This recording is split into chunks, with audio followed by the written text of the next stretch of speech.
Arrête, c'est vrai, c'est vrai, c'est vrai, arrête. Salut, C'est vrai. c'est Papa Ours et vous êtes bien sur Arrête, c'est vrai, le podcast sérieux qui ne se prend pas au sérieux. Pour ce tout premier épisode, nous allons parler écriture, littérature et édition. Mon invité est mi-italien, mi-australien, mi-côte d'azuréen. Fait beaucoup de tout ça. De Leonardo DiCaprio, il a pas simplement le prénom, il a aussi le sourire charmeur. Il est surtout auteur et il vient de publier son 4e roman, qui est aussi le second de sa saga L'ivresse des enfers.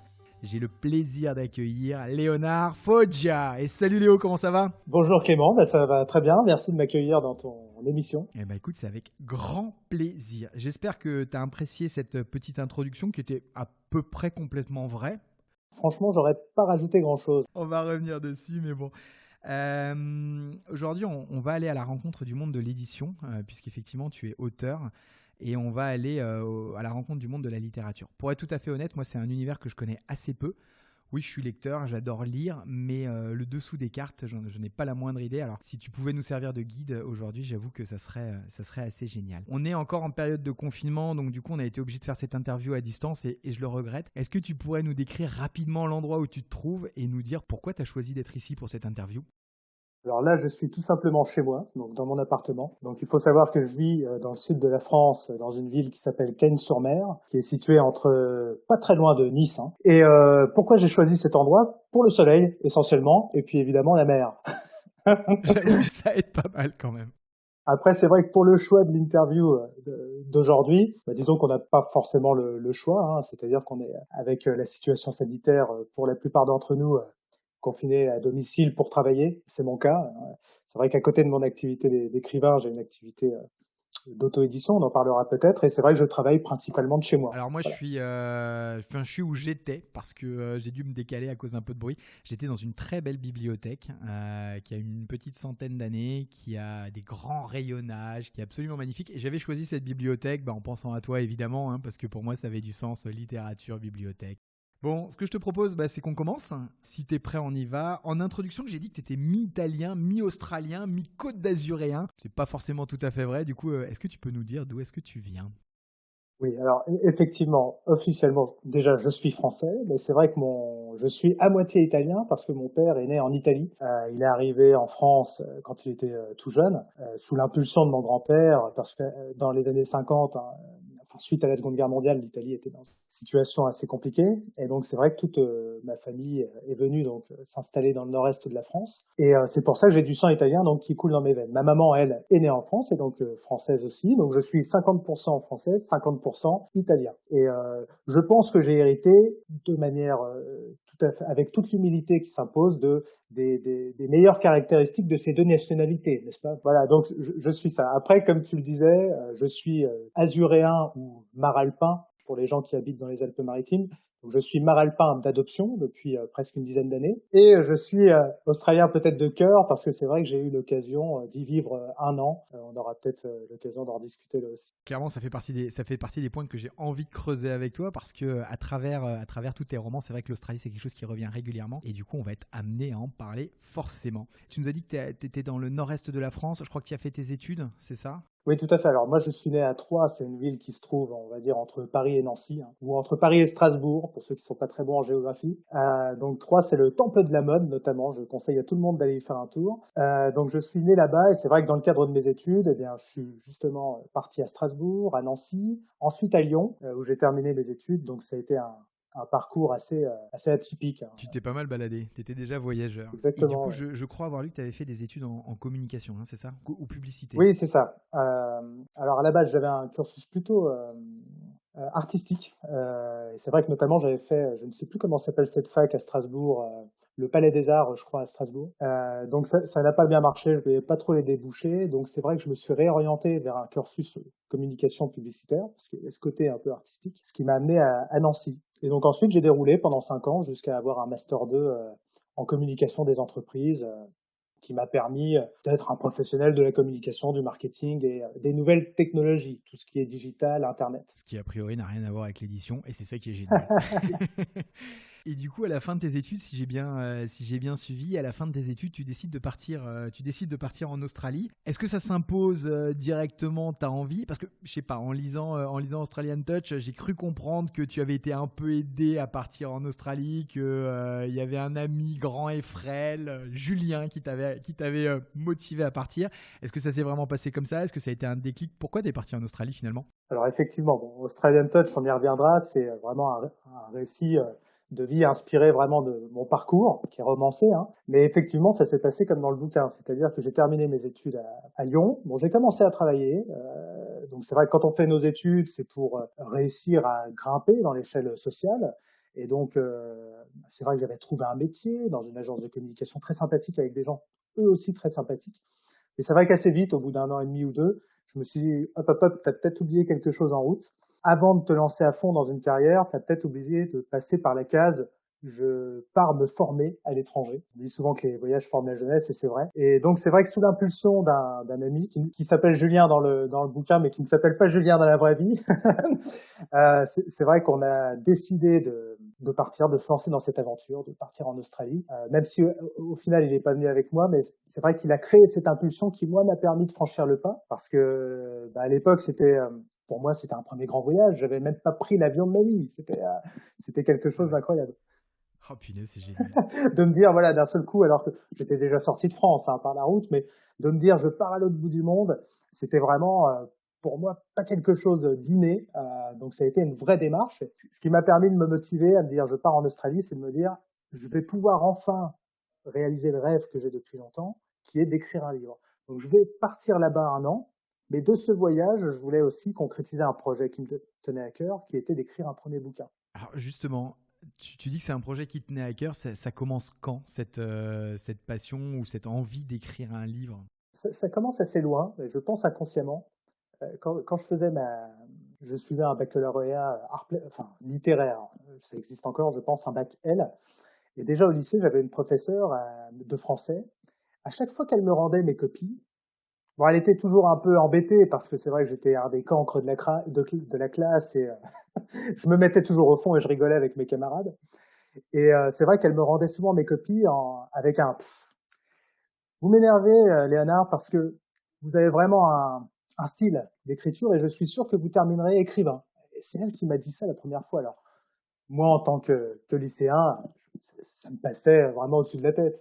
Mais avec le recul, je me dis qu'elle avait peut-être raison et cette idée a germé petit à petit. Et j'ai commencé à écrire vraiment bien plus tard, hein. C'était à la fin de mes études, donc j'avais déjà 24-25 ans et j'avais commencé un premier bouquin. Alors, c'est intéressant d'en parler là parce qu'on y reviendra tout à l'heure. Et donc ce bouquin, j'avais écrit, je sais pas, une centaine de feuilles A4. Alors quand on est étudiant, ça représente vraiment un gros travail. Et j'étais néophyte en matière de nouvelles technologies.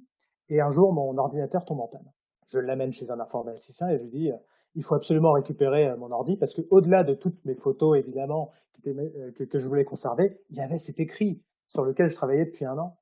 Et là, il me dit, bah écoutez, votre ordinateur est sérieusement endommagé.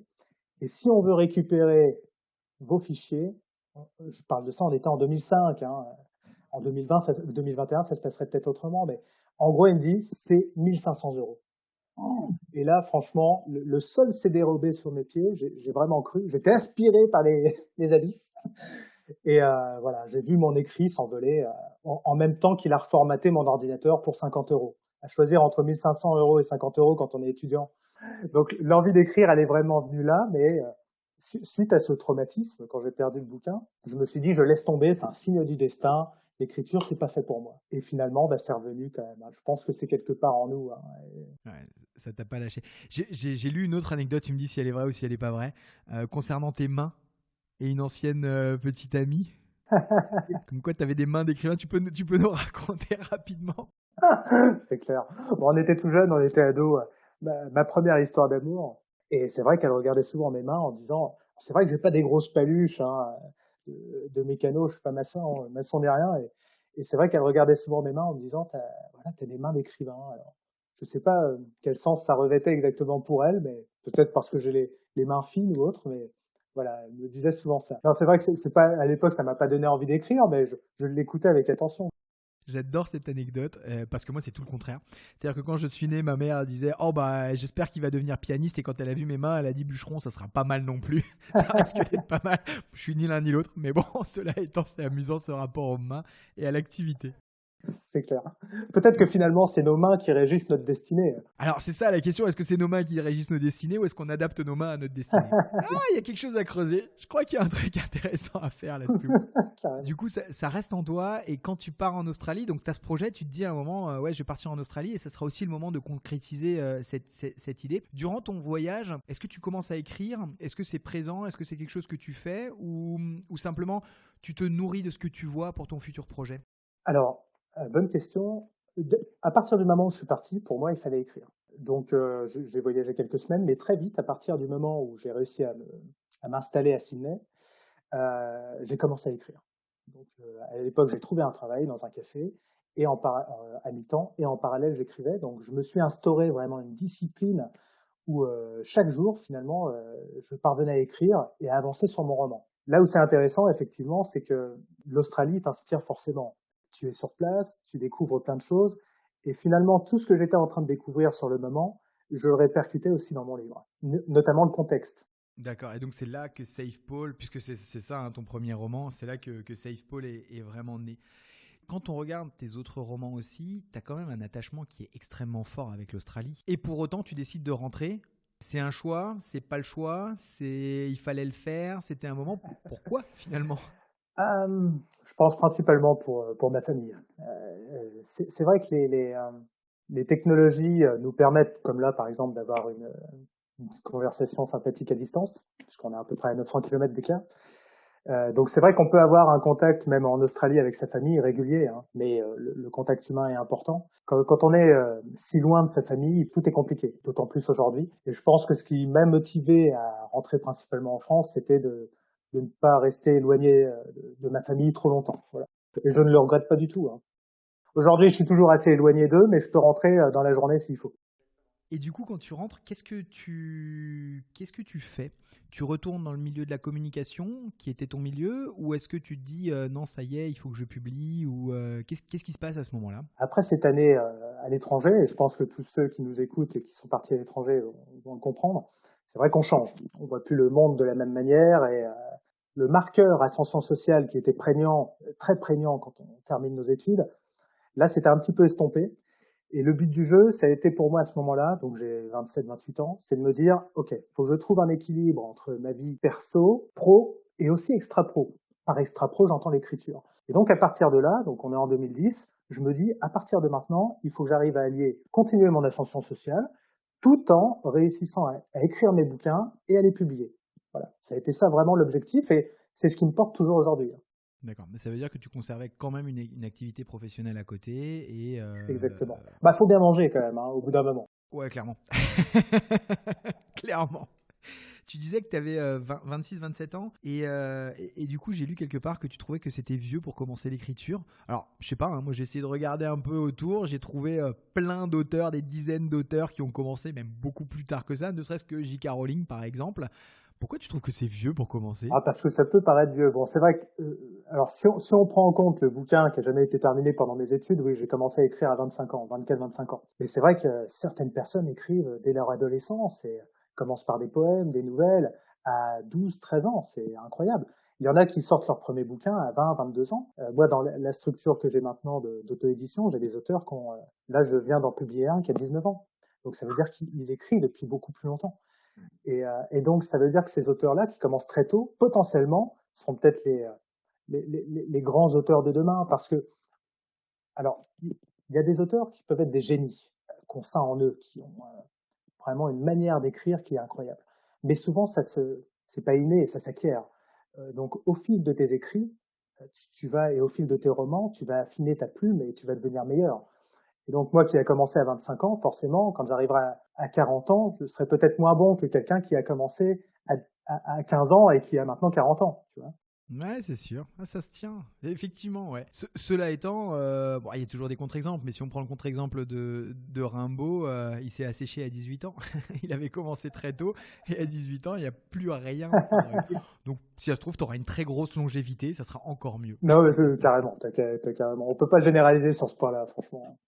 Voilà, carrément. Et il y en a qui vont écrire toute leur vie et ils continueront d'écrire des bêtises toute leur vie aussi, où ça sera vraiment indigeste. On est d'accord.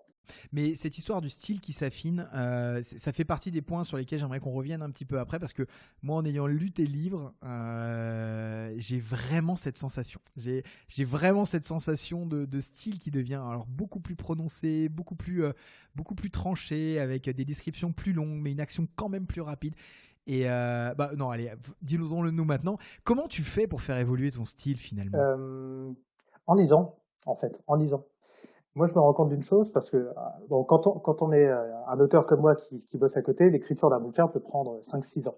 Il faut vraiment que les lecteurs se retirent dans la tête des auteurs de best-sellers qui en écrivent un par an, qui ont vraiment cette gymnastique-là. La plupart des auteurs amateurs ou qui vivent pas de leur plume mettent plusieurs années à écrire leur roman. Et ce qui est intéressant, c'est que moi, je me rends compte, au fil de ces années où j'écris un roman, que mon style d'écriture va évoluer au fil de mes lectures aussi, parce qu'on s'inspire beaucoup de styles d'auteurs, de leur manière d'écrire les dialogues, d'exprimer des sentiments, de narrer certaines choses. Et c'est vrai que ça peut évoluer, ce qui fait qu'on peut se retrouver avec un même bouquin qui, au fur et à mesure, on sent des inspirations différentes. Après, ça va être tout le travail d'essayer de réharmoniser tout ça par la suite, parce que l'écriture du bouquin, c'est pas on écrit d'un seul jet et on publie. Hein. C'est beaucoup plus complexe que ça. On pourrait y revenir si tu veux derrière, mais Ouais, ça va faire partie, effectivement, ça va faire partie de mes questions sur la façon d'écrire en plusieurs jets, sur le style, sur qu'est-ce qui est de toi, qu'est-ce qui peut être qu'est-ce qui peut amener l'éditeur. Mais juste avant ça, je voulais savoir, tu parlais effectivement de se nourrir des autres auteurs, hein, si j'ai bien compris. Ton style, ou en tout cas ton premier roman, c'est un roman d'anticipation. Qu'est-ce qui t'inspire, qu'est-ce qui te nourrit dans ce type de roman? alors ça va faire certainement grincer des dents. Mais moi, c'est le cinéma, et notamment le cinéma de science-fiction, qui m'a donné envie d'écrire des histoires de science-fiction. Alors, ça peut faire grincer des dents. Mais ce qui est certain, c'est que il y a un auteur effectivement qui m'avait donné envie d'écrire. Quand j'étais étudiant, je lisais beaucoup Bernard Werber, que tout le monde connaît, comme ça il n'y a pas besoin de le présenter. Et c'est en lisant, je pense que j'ai lu tous ses bouquins quand j'étais étudiant, et c'est en lisant ses écrits que je me suis dit, je veux faire passer mes messages à travers l'écriture. Je ne suis pas Steven Spielberg, je n'ai pas suivi des études qui peuvent m'amener à réaliser des films.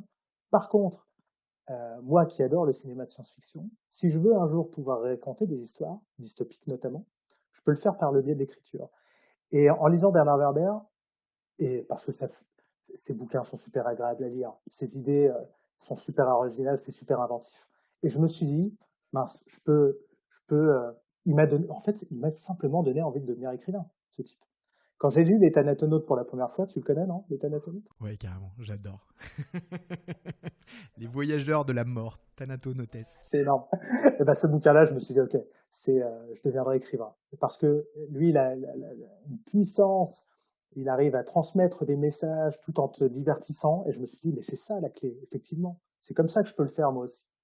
Voilà. Et c'est ça qui m'a donné. Du coup, je me suis dit, les films de science-fiction que j'adorais étant gamin, et ben, je pouvais moi aussi raconter des histoires, essayer de décrypter notre société, essayer de passer des messages, et tout ça grâce à l'écriture. En essayant de le faire à une méthode, avec une manière, je n'ai pas la prétention d'écrire comme Bernard Werber, hein, qui a des années-lumière de moi en termes de, voilà, j'en suis très loin, mais je pouvais essayer de m'en inspirer pour faire aussi bien. C'est à partir de là, tout a commencé de lui. Ensuite, des autres auteurs, il y en a, hein, notamment Barjavel, que tu connais, qui avec son style, alors lui, il faut quand même imaginer qu'il écrivait au début, milieu du XXe siècle, quoi. Et donc, il avait des idées, une vision du monde dans ses bouquins de science-fiction qui sont tout bonnement hallucinantes, quoi.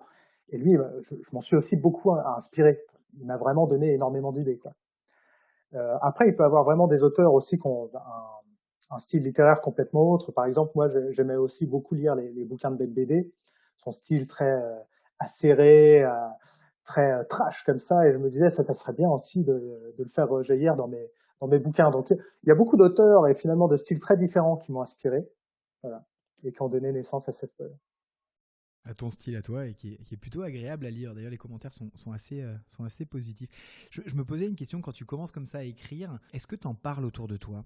Est-ce que tu en parles à tes proches ? Est-ce que tu en parles à ta famille ? Ou est-ce que c'est quelque chose d'extrêmement personnel que tu réserves pour toi et un peu comme un secret, tu vois ? Alors, SafePol, quand je suis parti en Australie, c'était une opération top secrète. Je pense d'ailleurs que j'ai été financé par la CIA et le KGB pour mettre en place cette histoire. Non, mais c'est vrai que je suis parti et personne n'était dans les confidences. C'est-à-dire que durant tout mon voyage, j'ai gardé ça pour moi et même les personnes que j'ai rencontrées là-bas et que je côtoyais ne savaient pas que j'écrivais un roman.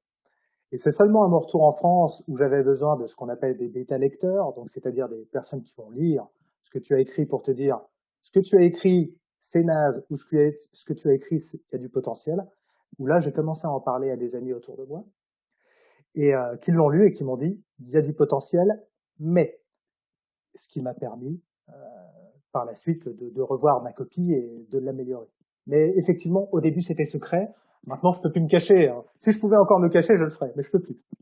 Non, maintenant t'es connu, ça marche plus. Dommage. Du coup, t'écris un livre. Mais est-ce que tu connais quelque chose au monde de l'édition ? Parce que entre écrire un livre, alors d'ailleurs, est-ce que ça s'appelle un livre, un manuscrit, je ne sais pas, entre écrire quelque chose comme ça et puis après être capable de le faire éditer, j'ai l'impression qu'il y a quand même un monde. J'ai l'impression que tout le monde n'arrive quand même pas à se faire éditer. Donc, du coup, est-ce que toi, tu connaissais quelque chose ? Est-ce que c'était un monde connu pour toi ou pas du tout et tu avançais dans l'inconnu ? J'y connaissais absolument rien. J'avançais totalement dans l'inconnu et je pense comme la majeure partie des auteurs. Quand on écrit, alors effectivement, il s'agit d'un manuscrit, hein, quand on l'écrit chez nous sur un ordinateur, on l'écrit déjà pour soi, hein, pour raconter son histoire. Et c'est vrai que l'édition, c'est un aboutissement. Mais rien ne nous prépare à ce qu'est l'édition. Parce que c'est vrai que c'est déjà trouver un éditeur, c'est hyper compliqué, quoi. Bah, ça allait être ma question suivante, justement. Comment tu as trouvé ta maison d'édition et comment ça s'est passé au début ? Alors, pour trouver une maison d'édition, et ça servira peut-être à de nombreux écrivains en herbe qui nous écoutent, je l'ai envoyé, comme tout le monde, aux principales maisons d'édition françaises, qui sont, sans les citer, mais Gallimard, Albert Michel et toutes ces grandes maisons d'édition prestigieuses. Alors, leur réponse a toutes été les mêmes. Hein. Ça a été donc un papier. Bon, ils se donnent la peine quand même de nous envoyer un courrier, hein, et le courrier est toujours la même chose. Hein. Merci pour votre intérêt. Votre écrit est très intéressant, mais on n'en veut pas, clairement. Ça ne rentre jamais dans la ligne éditoriale. Bon, on peut pas leur en vouloir, hein, parce que ces maisons d'édition reçoivent des centaines et des centaines d'écrits chaque jour. Donc c'est déjà bien qu'elles se donnent la peine de nous répondre. Hein. On va dire ça comme ça. Donc une fois que j'ai compris que je ne pourrais jamais me faire publier, ou du moins pas dans l'immédiat, par l'une de ces maisons d'édition, j'ai ciblé des maisons d'édition spécialisées dans le genre de mon bouquin. Donc SafePol, c'était de la science-fiction. Donc je me suis spécialisé dans ces maisons d'édition-là et dans les maisons d'édition spécialisées dans la découverte de nouveaux auteurs. Et je pense que ça, c'est une stratégie qui paye plus. J'insiste là-dessus pour les écrivains qui nous écoutent. Et là, effectivement, j'ai des retours déjà beaucoup plus détaillés de maisons d'édition qui avaient lu le bouquin, qui avaient dit ça, c'est intéressant, il faut revoir ci, ça, et nous le renvoyer. Donc là, il y a eu déjà beaucoup plus de retours, et notamment celui des éditions Chum, qui est devenu par la suite mon éditeur, avec qui on a entamé un travail à ce moment-là vraiment intéressant. C'est-à-dire que lui m'a dit, écoutez, votre roman, il est super par ses idées, l'histoire, l'intrigue. Par contre, je vais vous apprendre à écrire de la littérature. Alors là, j'étais assez dubitatif. Bon, ok, partons là-dessus. Donc là, ça nous a demandé vraiment un gros travail. Où là, en gros, effectivement, il m'a expliqué les lacunes que j'avais dans mon écriture, qui était forcément peu mature. Et grâce à lui, j'ai réussi justement à transformer mon manuscrit en un véritable roman. Et je le remercie encore aujourd'hui, toujours de très bons rapports avec mon éditeur.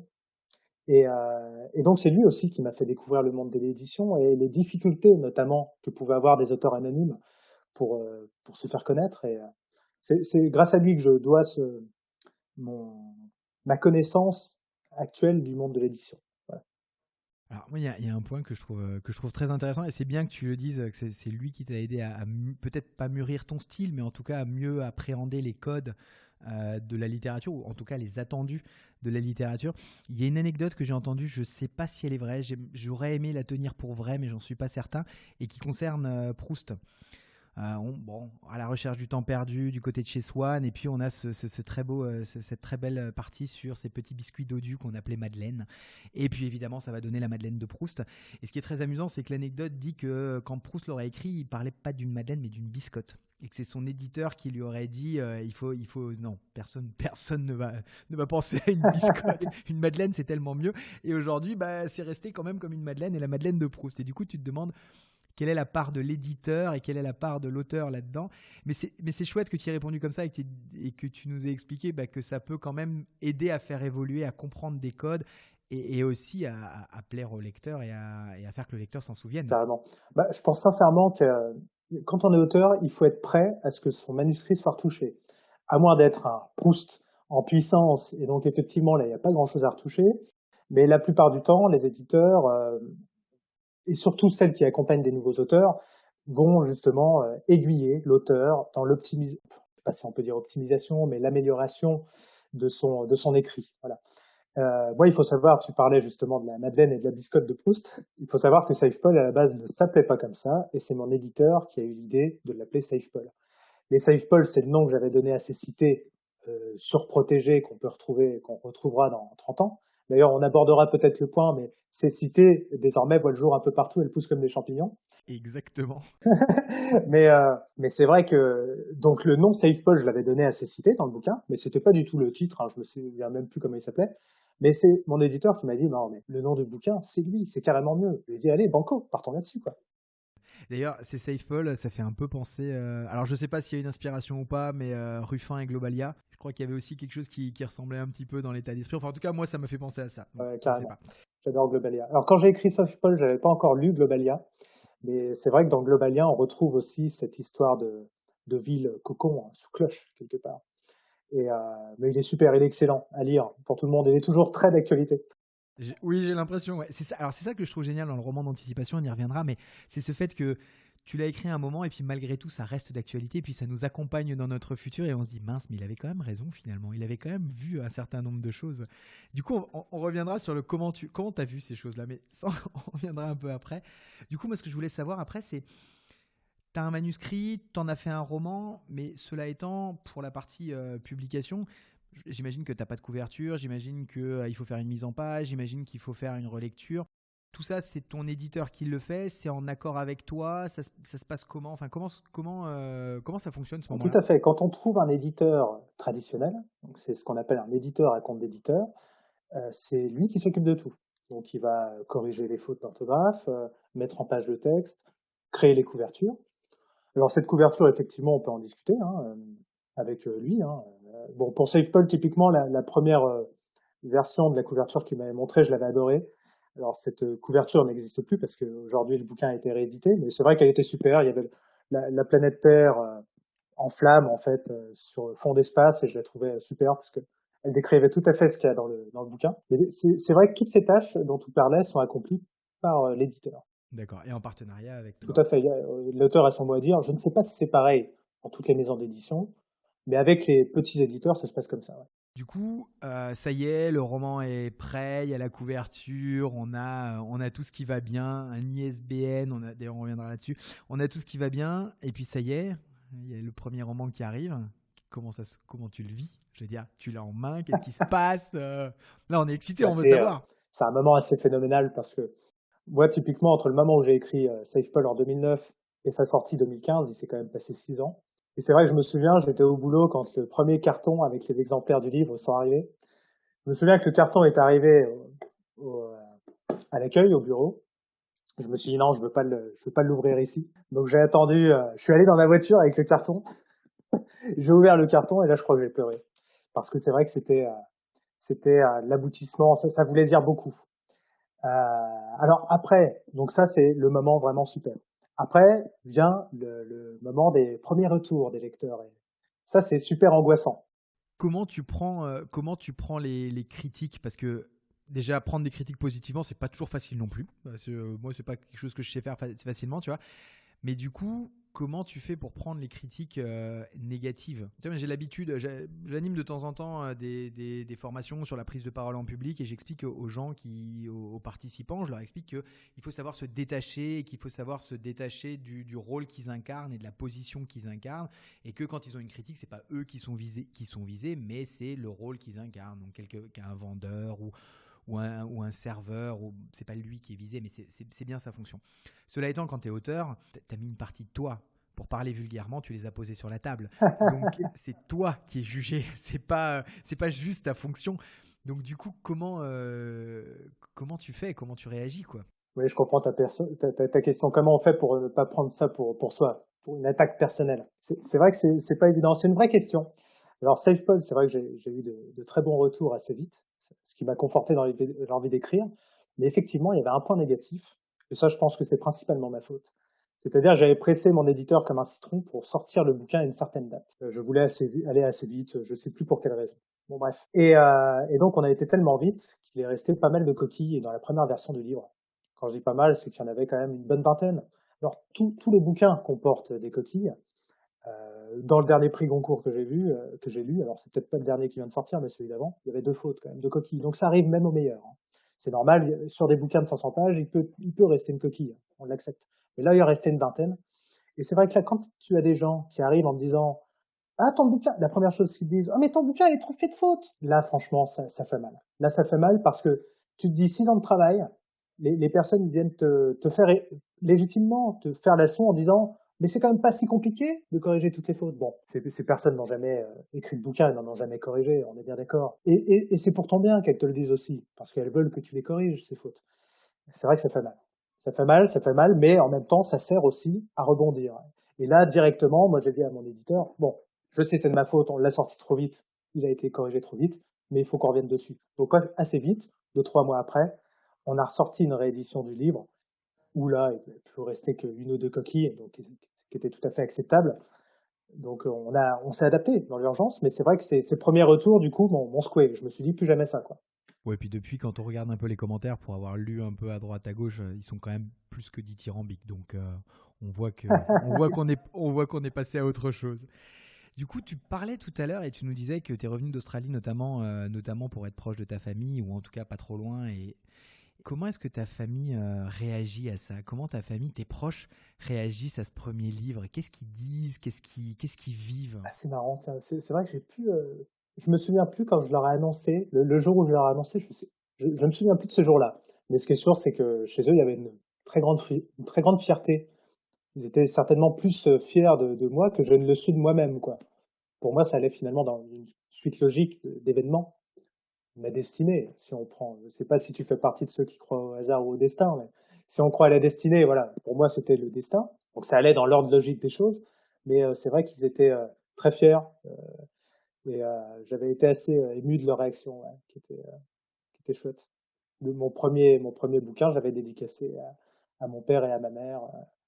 Voilà. Il y avait beaucoup d'ailleurs dans ce premier bouquin. On dit souvent que les premiers bouquins, notamment les 2 premiers, viennent vraiment de nous. Et l'auteur se détache jamais réellement de lui. Et dans Save Paul, il y a beaucoup de choses qui font référence à mes proches, notamment des dates, des prénoms, des choses comme ça. Et, bon, voilà, c'était chouette, c'était chouette. C'était bien aussi pour moi d'expliquer quelle était ma démarche de vie à partir de ce moment-là. Ça devenait un gros secret à tenir. Bon, je les avais prévenus quand même quelques mois avant la sortie, et parce que ça te prend beaucoup de temps, Et bon, donc c'était chouette, ouais, c'était chouette leur réaction. Et du coup, est-ce qu'à ce moment-là, est-ce que tu te sens écrivain? Tu dis, ça y est, je suis écrivain, je suis auteur, je suis romancier? Ou est-ce que tu te dis, non, non, ça y est, c'est le début des emmerdes? Enfin, à ce moment-là, t'as l'impression d'avoir passé un stade, ou tu penses que c'est juste le début de quelque chose? Enfin, comment tu le vis? Je pense que c'est le début de quelque chose. Des écrivains en herbe en France, je pense que tu vas parler à une personne sur 5 personnes, t'en as un ou deux qui va te dire « Ah, j'adore écrire ». Alors ça, c'est super. Beaucoup de personnes commencent à écrire. Le plus dur, c'est d'aller au bout des démarches, donc terminer son bouquin, et de le publier, c'est encore un level au-dessus. Et c'est vrai que finalement, c'était autant un accomplissement quand Save Paul est parti et a été publié, qu'un début. Parce que j'aurais pu me dire, c'est un accomplissement, j'arrête là. Mais finalement, c'est le début d'une autre histoire. Alors, pour répondre à ta question, est-ce qu'on se sent auteur ou écrivain? Ça va être propre à chacun. Ça dépend de la définition qu'on y met. Mais à partir du moment où tu publies, où tu écris, tu es écrivain, même si tu n'as pas publié. Mais c'est vrai que moi, je ne me considérais pas trop écrivain avant ça. Et à partir de la sortie de SafePol, je me suis dit, bon, effectivement, il y a une part de moi qui est écrivain. Même si dans ma tête, je me dis toujours qu'un vrai écrivain, un vrai auteur, c'est celui qui vit de sa plume. Mais bon, là, ça a matière à débat. Mais donc voilà, ma carrière d'écrivain commençait en tout cas. Et elle s'arrête pas. En 2017, tu vas publier Australian Touch, donc j'imagine que tu commences à écrire un peu avant, en 2016, 2015, enfin tout de suite après la sortie de SafePol, tu commences quand? Ah non, ça c'est... Alors ça aurait été dans un monde merveilleux.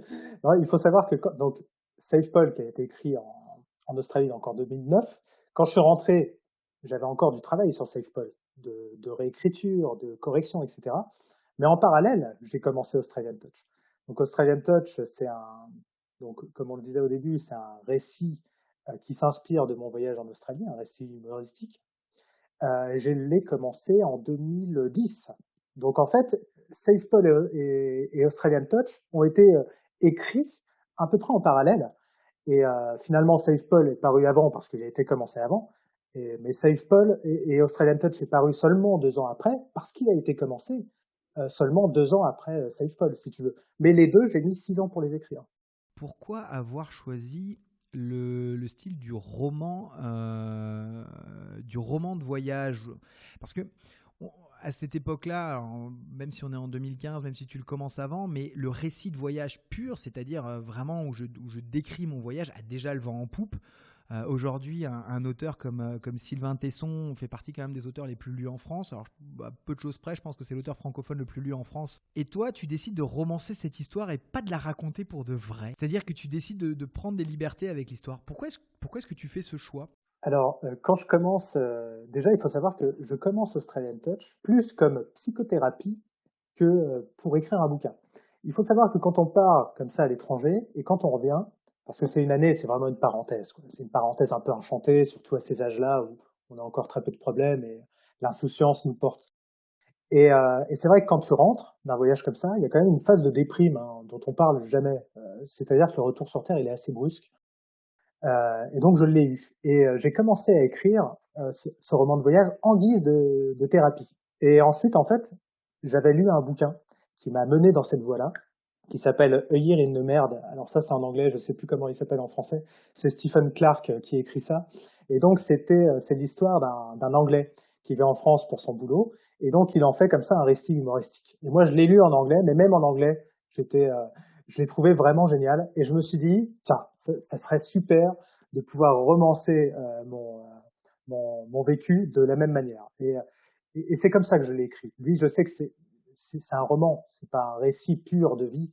Et je me suis dit, je vais faire exactement la même chose. C'est-à-dire, je vais m'inspirer de ce que j'ai vécu. Je vais le romancer aussi parce que sinon, par rapport au code justement d'écriture, ça serait pas forcément le plus pertinent. Et c'est parti comme ça. Voilà. Donc là, pour le coup, ce bouquin-là, il a été inspiré par Stephen Clark, qui a fait justement tout un tas de bouquins que je conseille aussi, hein, dans un genre complètement différent, sur ses pérégrinations en France et qui sont assez hilarantes.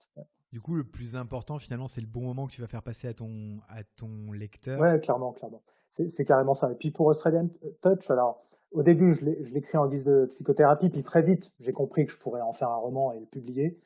Et là, je me suis dit, bon, ce bouquin-là, il doit servir plusieurs objectifs. Le premier, évidemment, ça sera de divertir le lecteur, mais je voulais aussi que ce bouquin serve de guide à tous ceux qui veulent partir à l'étranger ou franchir le pas, ou, c'est une sorte de guide initiatique, finalement, pour que d'autres personnes franchissent le pas, réalisent leurs rêves, partent à l'étranger s'ils le veulent, et finalement que ça soit aussi pour ceux qui veulent partir en Australie, carrément un guide de voyage qui sortent des sentiers battus et qui les emmène vers d'autres sentiers que ceux qu'on peut voir dans l'Ennemi Planète ou le guide du routard.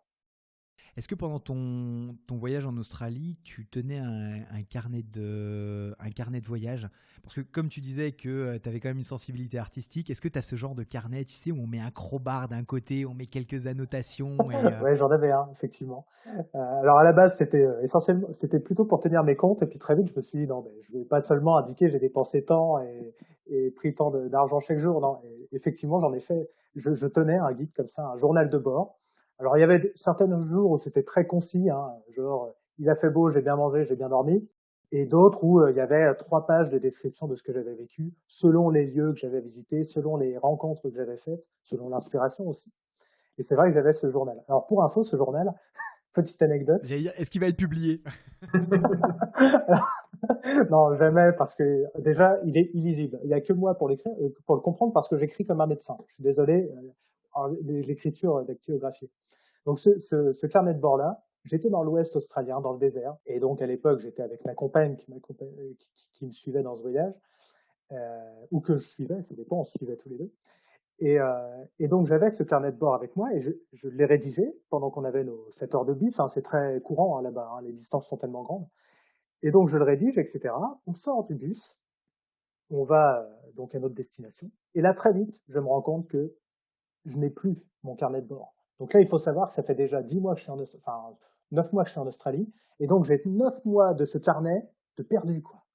Donc, ça me refait un peu le syndrome de l'ordinateur qui était passé à l'as pendant mes études où je perds mon bouquin. Et là, je perds tout le récit de tout ce qui doit me rester, en fait, de mon voyage, quoi.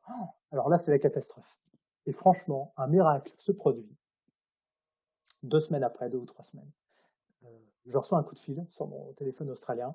Donc là, une voix me dit, Monsieur Ferraud, on a quelque chose qui vous appartient. Je fais, ah bon, on a un carnet. Et là, je fais, mais comment vous savez que c'était à moi? Et je crois que c'est parce qu'il y avait un ticket de bus qui était dedans avec mon nom et mon prénom. Je ne sais vraiment pas comment. Et ensuite, bon, ils m'ont certainement retrouvé avec leurs données, ils ont recoupé, ils ont retrouvé mon numéro de téléphone. Bah, c'est super, ils l'ont retrouvé et donc je suis allé le récupérer. J'étais le plus heureux des hommes ce jour-là. Comme quoi, ça tient à pas grand-chose. Ça tient à pas grand-chose, parce que sans lui, il n'y a pas d'Australian Touch. Parce que franchement, les souvenirs, c'est filoche. Et c'est vrai que dans Australian Touch, il y a quand même des choses qui sont très documentées et tous mes souvenirs étaient là-dedans. Et sans lui, c'est clair qu'il n'y a pas d'Australian Touch. Donc ça tient à rien, comme tu dis. C'est génial. Ton éditeur, les éditions Tchoum, comment ils réagissent quand tu leur dis bon, ok, d'accord, avant je faisais de l'anticipation, allez, on change, là je pars sur du récit de voyage, c'est tout à fait la même chose, vous allez voir, vous allez adorer. Écoute, je pense que le plus inquiet dans cette histoire, c'était moi et c'était pas lui. Parce que la première question que je lui ai posée, c'était écoute Gilles, parce que ça s'appelle Gilles Brancati, qui est lui aussi auteur et ses écrits sont super. Je lui ai fait, mais tu penses pas qu'au niveau de la cohérence, voilà, un bouquin dystopique d'anticipation, puis un récit de voyage, mais il me fait non, c'est toi, tu as le droit de publier ce que tu veux, et justement, t'enfermer dans un style, c'est finalement peut-être ça le plus ennuyeux. Enfin, on en reviendra après, c'est un autre débat, c'est aujourd'hui des auteurs de best-sellers qui sont cantonnés dans leur propre style. Est-ce qu'ils, d'accord, ils génèrent des milliers d'euros, des centaines de milliers d'euros de chiffre d'affaires par an, mais est-ce qu'ils sont pour autant heureux de se cantonner au même genre? Je suis pas certain, et c'est pour ça qu'il y en a qui ensuite écrivent sous d'autres pseudonymes. J.K. Rowling pour le coup et Stephen King qui ont fait tous les deux l'expérience, effectivement. Ouais. Carrément, c'est parce qu'ils veulent sortir de ça. Et donc du coup, j'ai fait confiance à mon éditeur, je me suis dit bon allez, il n'y a pas de cohérence entre les deux, mais on sort, et là pour le coup, lui, il était évidemment content de repartir sur un deuxième projet avec moi, il me faisait carrément confiance sur et le sujet et le contenu, donc on est parti, on est repartis tous les deux dans cette aventure d'édition. Et alors après, si on continue un petit peu la chronologie, là tu vas te lancer dans une saga d'anticipation. Tu reviens à tes premiers amours et l'ivresse des enfers va naître. Mais là tu décides de quitter les éditions Tchoum. Alors juste avant qu'on parle de ça, c'est bien ça, hein, je me trompe pas. Oui, tout à fait. Et juste avant qu'on parle de ça, j'aimerais juste qu'on essaye de clarifier ensemble un tout petit peu le monde de l'édition. Parce que je ne suis pas certain que ça soit clair pour tout le monde. Alors, ce que je te propose, quand on veut découvrir un nouvel univers, je pense qu'il faut en apprendre le vocabulaire. Alors, cette idée ne vient pas de moi. Hein. Elle vient d'une ancienne professeure de droit qui me disait de toute façon, vous êtes mauvais en droit, vous ne vous en sortirez pas. Alors, apprenez au moins les 10 termes les plus importants, comprenez-les. Surtout, ne parlez pas trop. Et avec un peu de chance, ça va faire l'affaire. Elle avait le sens de la formule. Hein. Elle avait le sens de la formule. J'ai retenu le principe et je trouve que ce précepte est excellent. Du coup, je me suis permis de choisir quelques mots pour qu'on essaye de comprendre un petit peu mieux le monde de l'édition. Ça va être simple, t'inquiète pas. La première chose, alors là c'est tout de suite du piège, tu vois. Quelle est la différence entre un auteur, un écrivain et un romancier? Bon, alors déjà, alors écoute, je suis pas le petit Larousse, j'ai mon idée sur la question, donc je vais te dire ce que moi j'en pense, mais peut-être que d'autres personnes penseront différemment. Alors, dis-moi, c'est ce qu'on va faire peut-être, parce que du coup, moi, j'ai essayé de comprendre quelque chose. Ce que je te propose, c'est que moi, je vais te proposer une définition et tu me dis si j'ai rien compris ou si je suis dans le vrai. Ça marche? Pour moi, un auteur, ou en tout cas ce que j'en ai lu, un auteur, c'est quelqu'un qui écrit quelque chose. Mais quelqu'un qui créerait un mode d'emploi serait aussi un auteur. Un écrivain, c'est quelqu'un qui écrirait, donc c'est forcément un auteur, mais qui écrirait quelque chose de littéraire. Bon, mais ça peut être du roman, ça peut être du récit, ça peut être d'autres choses. Et un romancier, donc ça serait quelqu'un qui écrirait du roman. Et donc, si j'ai bien compris, le romancier est forcément un écrivain, l'écrivain est forcément un auteur, mais ça marche pas forcément dans le sens inverse. Est-ce que j'ai juste? Non, non, oui, c'est exactement ça. C'est vrai qu'on peut être auteur de n'importe quoi, et c'est pour ça d'un guide, ou on peut être auteur d'une recette de cuisine, on peut être auteur des pages d'un site internet, on peut être l'auteur de tout ça. Et c'est vrai que l'écrivain, là, il y a déjà une démarche qui est autre. Et c'est vrai que le romancier, lui, doit se cantonner à sortir son roman. On est d'accord que le romancier va pas écrire un livre pratique, ou c'est là que le livre pratique ou de développement personnel, ça sera un écrivain. Enfin, c'est comme ça que je le sens, hein. Et par contre, le romancier, lui, ça va être dans un genre, hein, amour, série B, fantastique, fantasy. On peut avoir ça. Mais peut-être qu'il y a des personnes qui auront une autre définition, mais je suis complètement d'accord avec toi. Tu vois, finalement, je ne cherche pas grand-chose, hein. Tu aurais pu répondre toi-même à cette question. Ouais. Du coup, est-ce que tu pourrais nous expliquer de façon assez simple, qu'est-ce que c'est que le droit d'auteur concrètement? Alors, les droits d'auteur, c'est ce qu'un auteur va percevoir sur les ventes de ses livres. Donc, il faut savoir qu'un auteur, beaucoup d'auteurs ne le font pas pour gagner leur vie, mais il faut savoir que quand on vend des livres, une part revient à l'auteur. Donc, cette part va être déterminée dans le contrat qui lie l'auteur à l'éditeur. Donc, il faut savoir qu'en général, chez les plus gros éditeurs, pardon, on parlait tout à l'heure d'Albin Michel, Gallimard, chez ces éditeurs-là, en général, l'auteur va toucher entre 5 et 6% de dividendes sur les ventes. Il faut savoir que ce chiffre grimpe mécaniquement chez les plus petits éditeurs parce qu'ils ne peuvent pas garantir le même volume de vente. Donc là, du coup, on est plus chez les petits éditeurs entre 8 et 12% de dividendes. Mais c'est ça, les droits d'auteur, c'est ce que va toucher un auteur, sur les ventes de son livre. Et ces droits d'auteur lui seront reversés par son éditeur. Donc ça peut être tous les trimestres ou tous les semestres. Ça dépend de ce qui est indiqué sur le contrat. Du coup, qu'est-ce que c'est que l'ISBN? Alors, l'ISBN, c'est un numéro, c'est une norme internationale, en fait, c'est un numéro qui va permettre d'identifier un livre. C'est son code barre, si tu veux. Donc, chaque livre doit posséder un ISBN, mais aussi chaque version du livre. C'est-à-dire que si tu as une version papier, cette version doit posséder un numéro ISBN. Si tu as une version numérique, elle doit également posséder un numéro ISBN. Pareil pour la version audio. Voilà, donc ça, c'est important. Alors, l'ISBN, il est obligatoire à partir du moment où tu commercialises ton livre à destination d'un public autre que ton entourage. C'est-à-dire qu'un écrivain peut écrire, ou un romancier peut écrire son roman d'aventure seulement pour lui et pour l'offrir à ses proches. Dans ce cas-là, il n'a pas besoin du numéro ISBN. Par contre, à partir du moment où tu vas publier ton livre avec un éditeur, ou même si tu vas l'auto-éditer, pour le commercialiser au plus grand nombre, là, tu dois avoir impérativement un numéro ISBN. Qu'est-ce que c'est que le dépôt légal à la BNF? BNF, je suppose, Bibliothèque nationale de France? Ouais, tout à fait. Alors l'ISBN, oui, j'avais pas dit, c'est l'International Serial Number, ISBN, il me manque un truc, bon, c'est ça. Et le dépôt légal, effectivement, c'est à la BNF, Bibliothèque nationale de France. Là, ça concerne la version papier d'un livre. Quand on publie un livre papier, il faut impérativement le déposer à la Bibliothèque nationale de France qui permet comme ça, elle peut l'archiver. Ça concerne uniquement le livre papier. Là, c'est pareil, c'est l'éditeur qui prend ça en charge. Il a un formulaire à remplir sur un site internet et ensuite il doit envoyer un exemplaire du livre. Pour les personnes qui s'auto-éditent, alors si vous l'auto-éditez autour de vous dans votre entourage, c'est pareil, il n'y a pas besoin. Mais si vous l'auto-éditez et le commercialisez sur Amazon et compagnie, là, il faudra impérativement aussi envoyer un exemplaire. Je pense que beaucoup ne le font pas à tort. Si vous commencez à vendre beaucoup d'exemplaires de votre livre, la BNF peut venir toquer à votre porte. La différence entre un distributeur et un diffuseur? Alors ça, c'est une différence importante. Alors quand on est édité par une maison d'édition traditionnelle, cette maison d'édition en général assure et la distribution et la diffusion, ce qui n'est pas le cas en auto-édition. On y reviendra certainement tout à l'heure. Donc la distribution, c'est la capacité d'un éditeur à rendre votre livre accessible dans toutes les librairies, physiques et en ligne.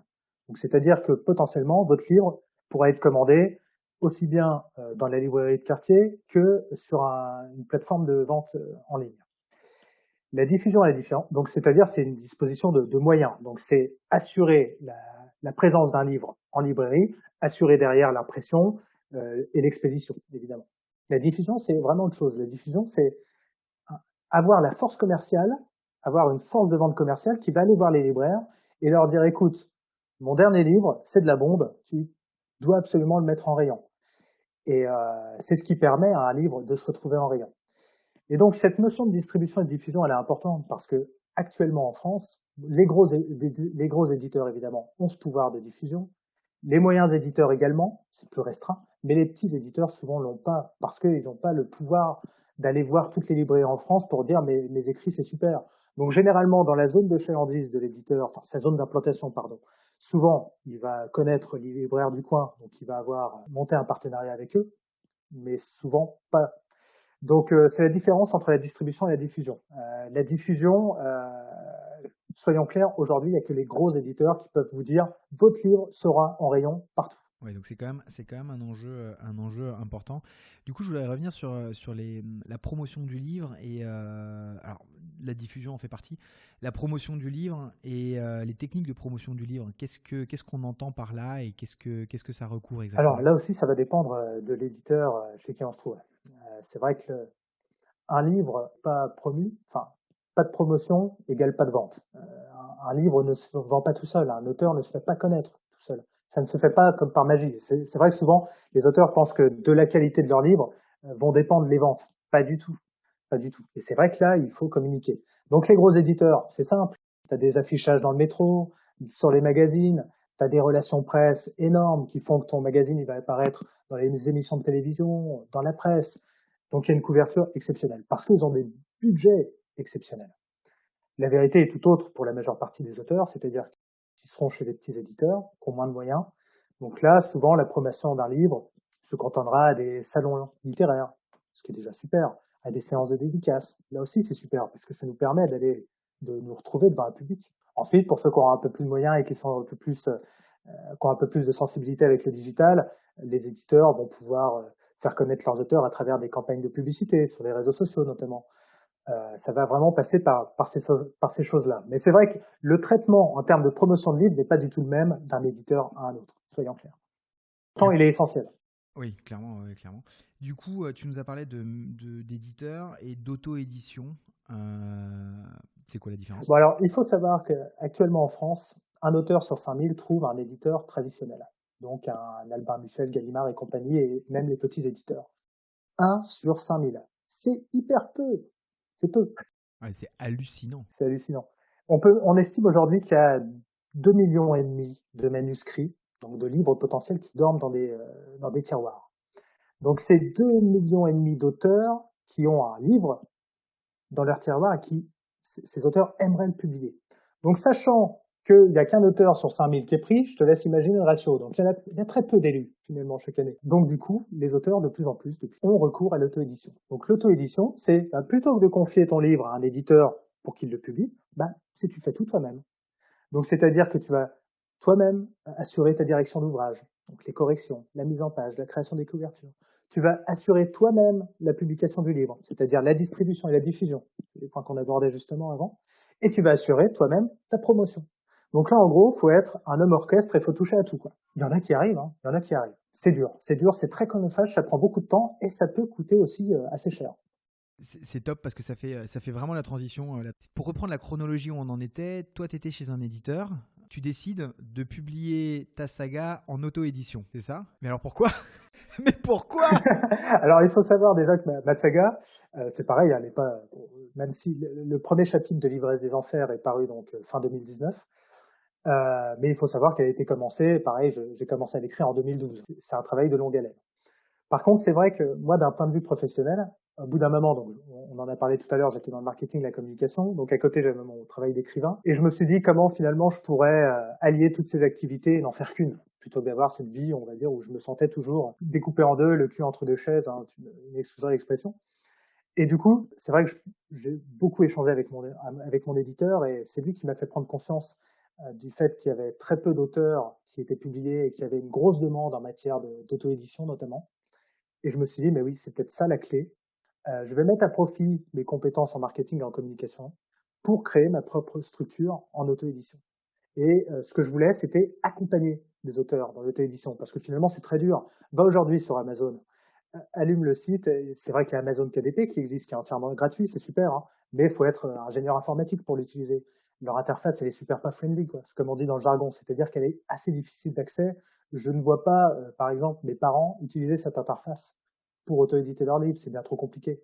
Sauf que l'auto-édition, elle doit s'adresser à tout le monde. Et donc, moi, mon idée, c'était créer une structure qui accompagne les gens, déjà tu as un humain en face de toi, pour publier leur livre. Et donc, à partir de là, je me suis dit, bah, mon nouveau bouquin, il doit servir de vitrine pour cette maison d'auto-édition. Et je me suis dit, ça me servira aussi à tester un peu mes partenariats, parce que je suis notamment partenaire d'Hachette Livre, du groupe Hachette pour la distribution des bouquins.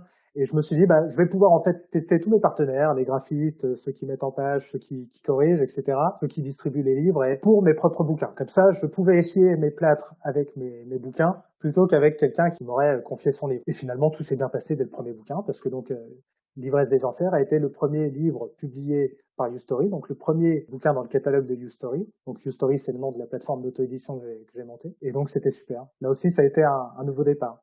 Ah bah oui, j'imagine, ouais. Mais alors du coup, là, concrètement, avec YouStory, c'est-à-dire que moi, je suis auteur. Comment ça fonctionne? J'ai monté en partenariat avec des personnes qui m'ont aidé bénévolement. J'ai monté donc un site internet. Les gens généralement me trouvent via ce site internet, donc en faisant une recherche sur Google. Certains me trouvent aussi sur Instagram. Et donc, ils vont simplement sur le site. Et là, sur le site, ils peuvent commencer leur projet de publication. Donc, ils vont noter leurs informations concernant le livre. Ils peuvent ensuite créer leur couverture directement en ligne, importer ensuite leur texte, et puis ils vont choisir, je sais pas, le prix de leur livre, avant de souscrire à une prestation qui va être plus ou moins élevée selon les services dont ils vont avoir besoin. C'est sûr qu'un auteur qui a tout fait lui-même et qui veut juste publier son e-book, ça coûte quasiment rien. Voilà. Mais donc, en gros, ça passe comme ça. Les auteurs, moi, souvent me contactent. Hein. Souvent, ça part d'un contact sur Instagram ou via mon site internet. On commence à échanger, à voir un peu quels sont leurs besoins. Et puis ensuite, bah, ils me passent une commande et c'est parti.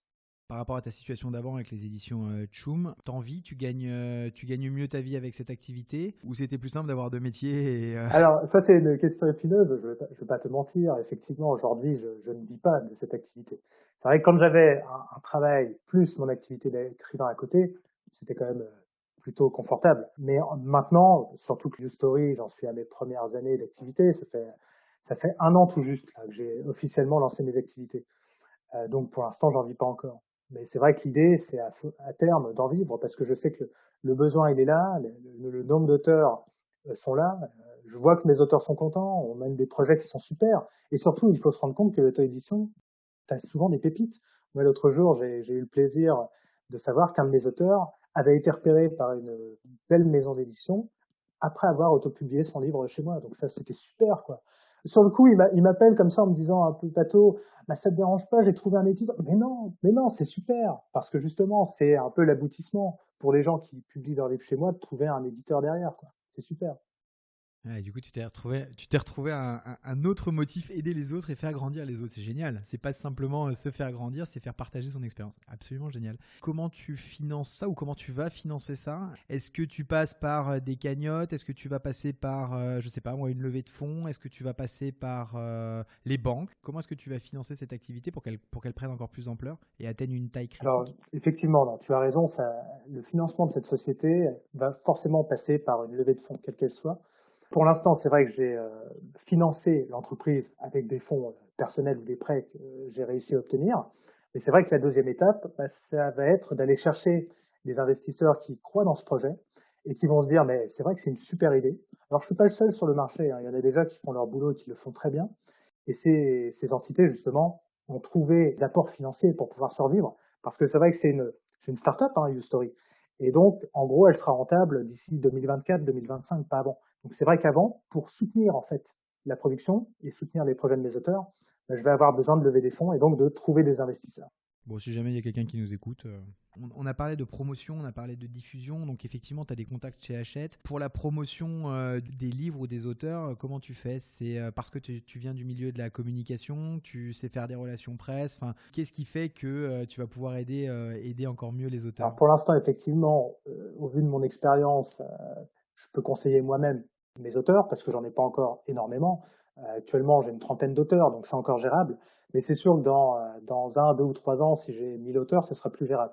Donc je commence petit à petit à m'appuyer sur un réseau de freelance et de prestataires ou d'agences de communication qui sont tous spécialisés dans un domaine d'activité, donc relations presse, création de sites web, et tous les supports qu'on peut imaginer, des supports imprimés pour créer ses cartes de visite, ses marque-pages, etc. Ou même pour gérer ses réseaux sociaux. C'est vrai qu'à terme, je vais uniquement passer par des personnes spécialisées. Donc, qui peuvent être des personnes extérieures à YouStory, ou j'espère plus tard pouvoir recruter des collaborateurs qui seront eux-mêmes experts dans ces domaines. Voilà. Mais l'idée, c'est effectivement d'apporter une analyse fine, vraiment une valeur ajoutée à nos auteurs. Donc pour l'instant, je fais un peu le fondateur de YouStory qui touche à tout, mais à terme, il faut que ce soit des personnes encore plus spécialisées. Ouais, c'est le développement normal de toute start-up, hein. Le CEO qui commence par sortir les poubelles et puis qui après devient CEO, grandit. Mais c'est génial et on te souhaite que ça réussisse. Pour en revenir un peu à l'écriture en elle-même, j'ai vu en 2020, tu as réédité Save Paul, du coup, et cette fois-ci, tu le réédites toi-même, hein. C'est là où on disait que la couverture avait changé, notamment. J'ai eu l'impression que tu as profité de cette réédition pour glisser des petits changements. Alors, je me trompe peut-être, mais j'ai vu un truc avec la Covid-29. Je me suis dit, tiens, c'est bizarre. Comment ça se fait que... Je sais qu'il y a Alors, des... donc je remarque que tu as eu le temps de le lire, déjà. Ah oui, de le lire et de le relire surtout, et de voir la différence entre les deux, tu Et vois. effectivement, oui, tu as raison, parce que globalement, j'ai gardé l'histoire telle qu'elle était, j'ai corrigé 2, 3 passages, et c'est vrai que j'ai pu rajouter certaines notions qui apparaissaient déjà plus ou moins, mais le terme Covid-29, ou je sais plus combien, il apparaissait pas, c'était un autre terme qui apparaissait. Mais je me suis dit, allez, pour coller un peu plus à l'actualité, on va intégrer ça. Bien vu. Donc, tu vois, je fais attention. Du coup, ça veut dire que tu penses qu'il ne faut pas hésiter à retoucher une œuvre si elle le mérite. Je sais qu'il y a des auteurs comme Maupassant, par exemple, qui ont retouché le Horla, il l'a retouché, je ne sais pas, 3, 4 fois, il y a eu un paquet de versions. Et il y en a d'autres qui s'y refusent complètement, qui disent que non, il faut jamais changer. Si c'est une œuvre de jeunesse, c'est comme ça, il faut la laisser. Toi, tu penses qu'on peut se permettre quelques petites libertés quand même? Moi, je comprends, hein, ceux qui retouchent pas leur œuvre, et puis quelque part, c'est aussi plus facile. Bah, c'est c'est plus facile, mais c'est aussi représentatif d'une époque. C'est-à-dire, si aujourd'hui Barjavel voulait retoucher ses œuvres, évidemment qu'il y aurait beaucoup à dire. Mais en même temps, le charme de ce livre-là, c'est toutes ces idées qu'il avait à l'époque. Donc moi, je comprends tout à fait ceux qui ne le retouchent pas. Euh, Très clairement, moi, si dans 20 ans, on me dit, tiens, tu veux retoucher Save Paul parce qu'il y a eu ces apports technologiques-là, je dirais non. Là, c'est juste parce que effectivement, la période passée était assez courte, donc j'ai pu rajouter ces petits clins d'œil à l'actualité. Mais dans 20 ans, non, je ne le referai pas. C'est pareil, cette œuvre restera ancrée dans son époque. Parce que très clairement, parmi les idées technologiques, il faut savoir que Save Paul, donc je l'ai écrit en 2019, là on est en 2021, il y a déjà des choses technologiques de Save Paul qui sont dépassées actuellement, soyons clairs. Alors que SafePol, j'imaginais l'action en 2030 environ, et finalement, il y a déjà beaucoup de choses qui se sont concrétisées là. Donc, si je devais le retoucher de fond en comble, j'aurais vraiment du boulot, quoi. Oui, et puis je crois que quelque part, c'est aussi un plaisir pour le lecteur. Enfin, moi, je me place en tant que lecteur. C'est un plaisir de voir évoluer les choses, de voir les idées évoluer, de voir les styles évoluer. C'est ce que je te disais, au début. Moi, j'ai vraiment noté la différence, mais même dans l'ivresse des enfers, entre les élus et les résistants, je trouve que le style s'est déjà affiné. Je trouve que les descriptions sont plus fines, plus précises, et pour autant, il y a un rythme, mais qui est complètement différent, qui est plus engagé, qui est plus percutant. Et je trouve que c'est sympa de pouvoir voir cette évolution et de voir ton style qui évolue. Ça me fait un peu penser au BD. Tu sais, quand tu vois les premiers Astérix, où tu vois encore ce trait, mais complètement grossier, tu sais. Et puis là, tu vois un trait qui n'a plus rien à voir. Mais c'est génial parce que ça a un charme. Ça se charme de la vérité des débuts. Et moi, je trouve que c'est sympa de laisser ça, en fait. Bah, tu sais, je crois qu'il y a une explication simple à tout ça. Déjà, merci pour tout ce que tu rapportes. Ça fait toujours très plaisir d'entendre ça de la part des lecteurs.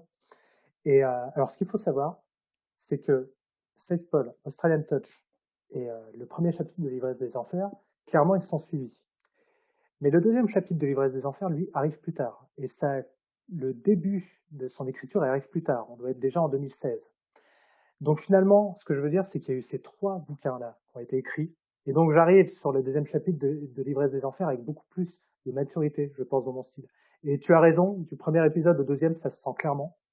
Même si j'ai essayé de réécrire et de corriger un peu l'Ivresse des Enfers avant sa sortie, mais on sent qu'il est quand même un petit peu moins mature. Et c'est vrai que sur le deuxième et le troisième chapitre que je suis en train d'écrire en ce moment, clairement, c'est plus engagé, c'est beaucoup plus percutant, je pense.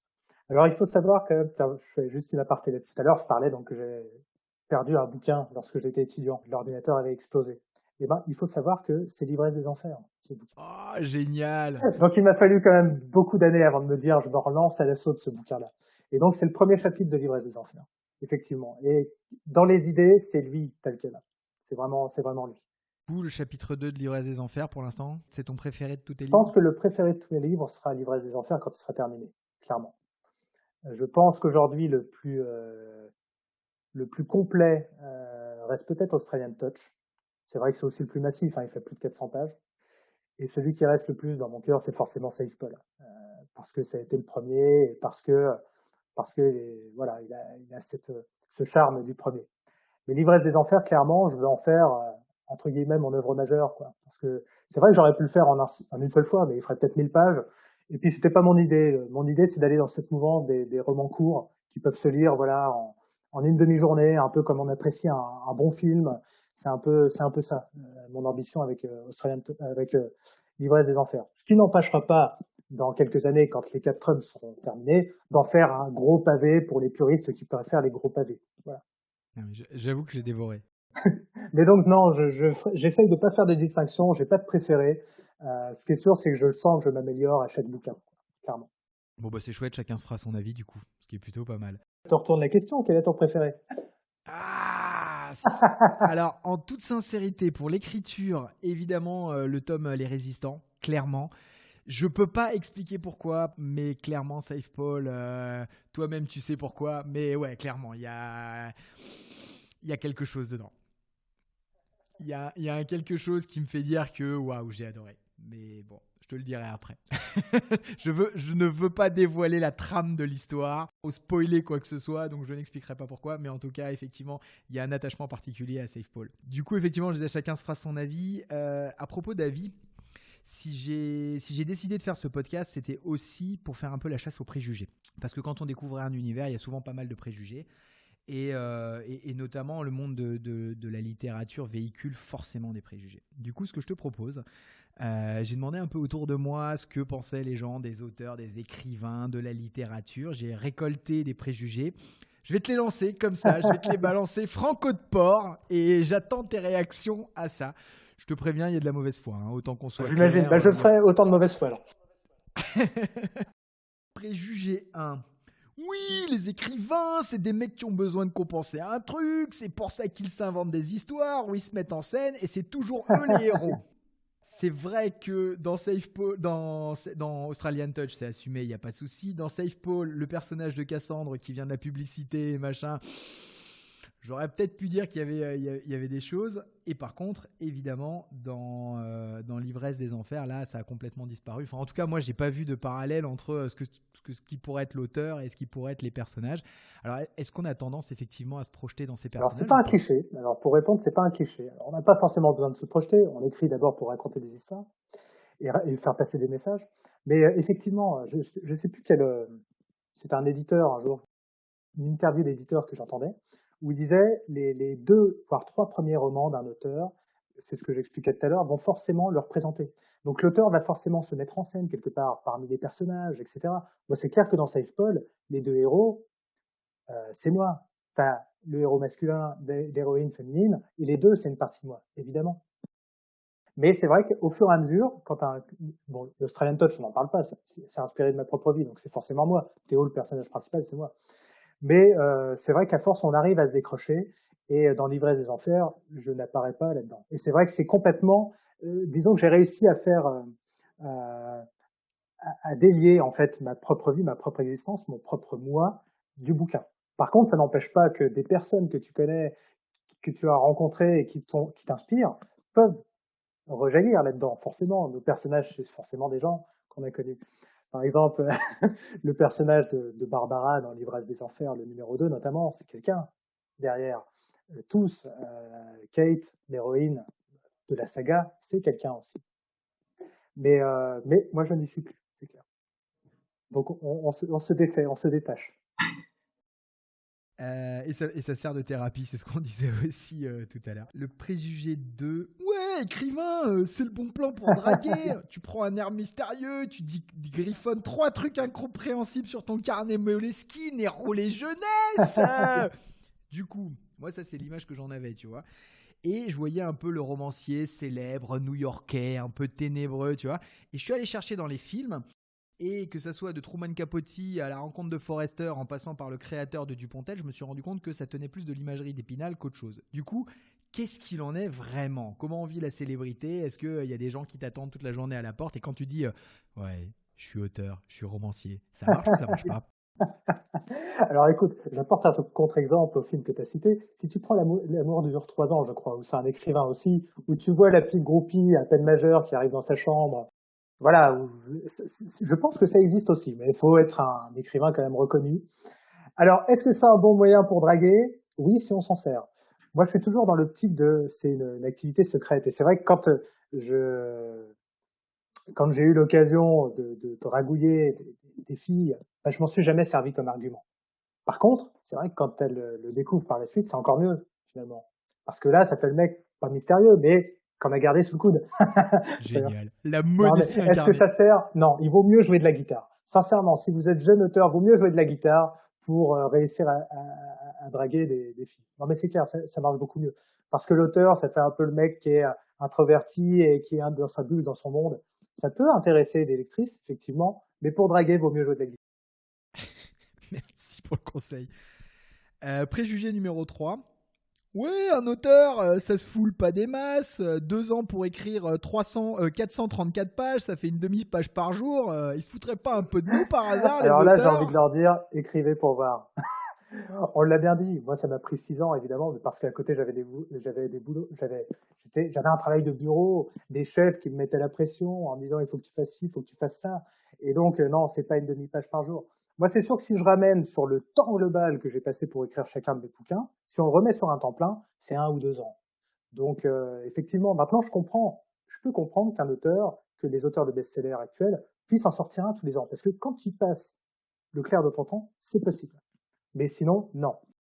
Ok, on note, mais oui, effectivement. Et c'est beaucoup plus compliqué. C'est pas juste prendre un stylo et poser et écrire. Enfin, il faut réfléchir, il faut se documenter. Il y a tout un travail derrière. Il y a un travail de réécriture, de relecture. Enfin, c'est beaucoup plus compliqué Si que tu veux, ça. on n'abordera pas le sujet, mais un bouquin, c'est pas seulement, comme on le disait, coucher une histoire sur le papier. Ça, c'est le premier jet. Il y a plein de choses avec.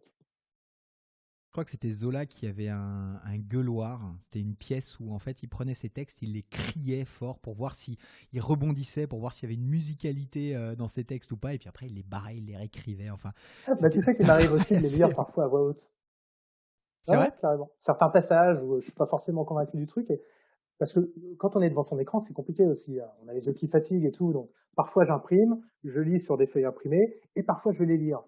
Alors que ça n'a aucun intérêt. Si, ça peut avoir de l'intérêt si on veut en faire un livre audio. Ah, bah d'ailleurs, on en parlera, ça, tiens, après. Tu nous diras quand tu fais des livres audio. Du coup, le préjugé numéro 4. Oui, bah les auteurs, ils sont tous hyper riches. Regarde, J.K. Rowling, Stephen King, Mark Levy, c'est tous des multimillionnaires. J'ai envie de te dire qu'aujourd'hui, il y a très peu d'auteurs qui vivent de leur plume. Je pense que les auteurs millionnaires en France, les auteurs français millionnaires, tu les comptes sur les deux doigts d'une main. Alors, tu en as quelques milliers qui vivent de leur plume, ça c'est déjà bien, peut-être quelques dizaines de milliers. Donc, sur 65 millions de Français, c'est peu. Et ensuite, tu en as surtout beaucoup qui ont un complément de revenu. Moi, c'est mon cas, ça m'apporte juste un complément de revenu. Je peux t'avouer qu'il y a certains mois où ça me paye même pas un McDo, quoi. Sachant que je ne mange pas de McDo et je ne conseille à personne de manger de McDo. Mangez bien 5 fruits et légumes par jour. Mais non. Ça, c'est un cliché, tu as autant de chances de devenir un Guillaume Musso ou un Marc Lévy que de gagner au loto. Soyons clairs. Et ça dépend pas que du talent. Il faut avoir un soupçon de chance et un bon réseau. Soyons clairs. Ouais, c'est beaucoup plus compliqué. Mais ça rejoint un autre univers qui est l'univers de la bande dessinée où c'est la même chose. Tu as quelques dessinateurs et quelques auteurs de bande dessinée qui gagnent leur vie pour des centaines et des centaines qui finissent pas les fins de mois. Et je sais qu'il y a pas longtemps, il y avait des manifestations et justement, les auteurs râlaient parce que c'est très difficile. On a l'impression que c'est des métiers de rêve, on a l'impression que. Mais en fait, c'est beaucoup d'engagement, c'est beaucoup de sa personnalité qu'on donne pour finalement quelques-uns qui réussissent, mais très très très peu finalement qui réussissent, On peut qui clairement le dire, réussissent c'est bien. le métier le moins rentable du monde. Imagine 6 ans passés sur un bouquin où t'en vends 1000 exemplaires. Tu vois, par rapport à ce que tu touches dessus. Enfin, c'est le métier le moins rentable du monde. Donc, à tous les écrivains qui nous écoutent, surtout ne le faites pas dans un premier temps pour l'argent. Parce qu'après, c'est pareil, hein. Aujourd'hui, avec Internet, il y a beaucoup de choses qui sont colportées, qui sont un peu faux. Notamment en matière d'auto-édition. Moi, je lis souvent les success stories. Alors oui, elles existent. Mais en France, ça concerne à peine 5 auteurs. Et souvent, c'est quand même des personnes qui sont soutenues derrière par des grosses machines. Donc, il faut arrêter. Souvent, c'est pour vendre du rêve, pour créer du business. La vérité de l'écrivain est tout autre aujourd'hui. Et je sais que cette vérité, on la tait parce que ça génère, c'est une industrie, l'industrie du livre. Et c'est ça que beaucoup d'auteurs oublient. Quand ils publient leurs bouquins, pour eux, ils se pensent artistes et ils rentrent dans une forme d'art. Mais l'industrie du livre, c'est une industrie. Donc, les gens qui sont à la tête de ça sont là pour générer aussi des profits. Ça crée des emplois, c'est bien. Je ne remets pas tout ça en cause, mais il faut vraiment pas l'oublier. Et donc, c'est pas facile de vendre son livre. On nous vend du rêve pour générer de l'activité, mais c'est pas facile.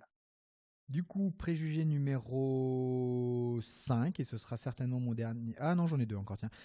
Préjugé numéro 5. Oui, les écrivains se la pètent, ils causent toujours en langage soutenu, juste pour nous rabaisser, nous les autres. Écoute, pendant cette petite interview, j'aurais bien aimé utiliser 2 ou 3 vulgarités pour mieux argumenter mon propos. Mais on peut pas parce que des enfants peuvent nous écouter. Mais non, je peux vous assurer que dans la vie de tous les jours, je parle comme tout le monde et il m'arrive aussi de bégayer un peu et de pas du tout utiliser du langage soutenu. Non, ça c'est réservé justement à l'écriture. Mais en temps normal, nous sommes des êtres humains, merde. Oh, pardon. Génial. Et dernier préjugé.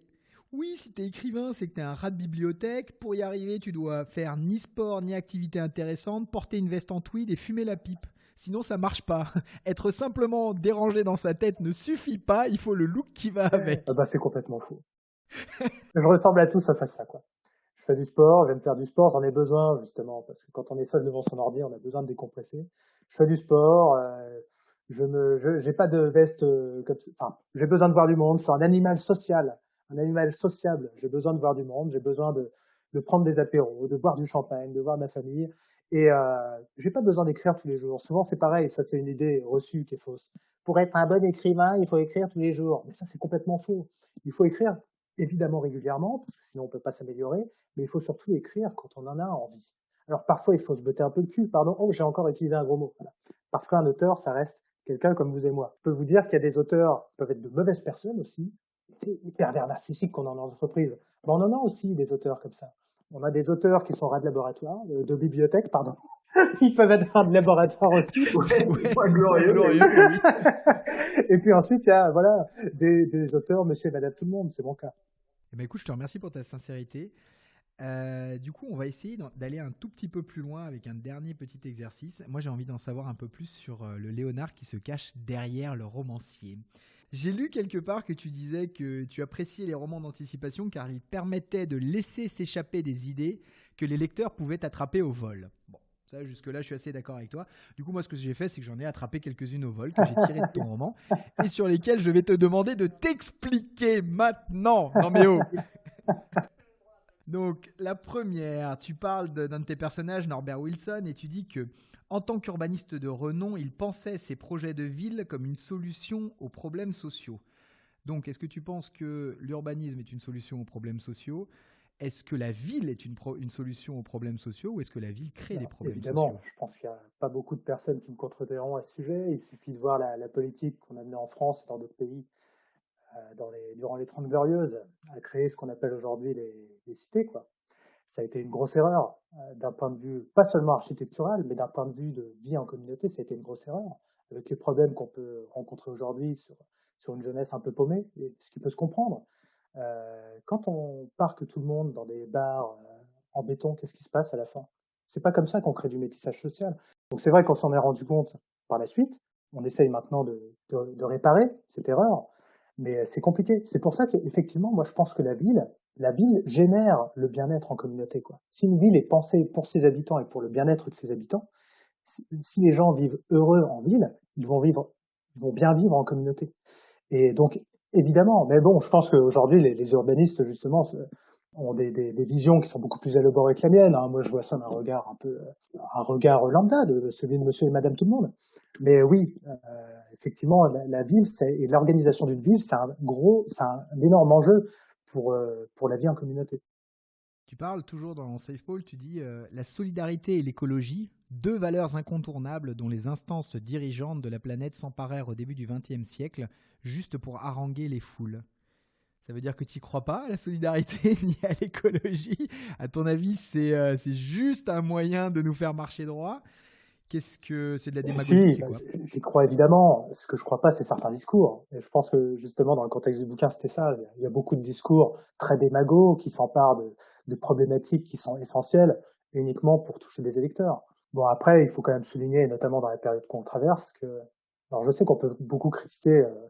Moi, je suis apolitique, hein, donc que ce soit notre président actuel ou les autres. Moi, je regarde simplement les faits et ce qui se passe.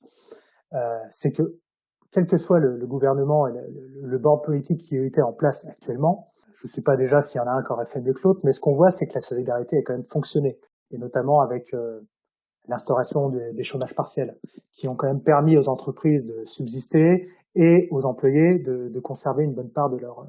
Donc ça, on peut que le féliciter. Et ça, d'un point de vue solidarité, on y est.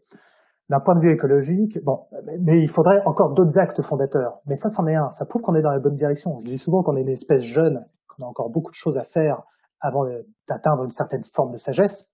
Ça en fait partie. C'est pas mal. Après, d'un point de vue écologique, on en est encore loin. Il y a beaucoup plus d'effets d'annonce que d'actions qui sont concrétisées. Alors, les accords de Paris, par exemple, c'était chouette, effectivement, mais on voit que ça tient à rien, et il suffit qu'un président comme Donald Trump vienne au pouvoir pour dire bah moi finalement j'en fais plus partie. Donc ça se trouve notre prochain président français dira non mais les accords de Paris j'en veux plus. Donc c'est encore très très fragile tout ça. Donc là attention, je ne parle que d'un point de vue politique. Je sais que les initiatives au niveau personnel des individus, de groupes d'individus, d'associations d'entreprises sont nombreuses pour la solidarité, pour l'économie, pour l'écologie pardon, surtout pour l'économie. Mais d'un point de vue politique, on peut encore aller au-delà. Il ne faut pas s'endormir sur nos lauriers. Il faut aller au-delà. On doit aller au-delà. C'est pas la planète qui est en danger, hein. C'est l'humain. La planète, elle s'en remettra toujours de notre passage. Mais l'humain ne pourrait ne pas se remettre de ses propres actions. Donc sauvons-nous nous-mêmes. Voilà.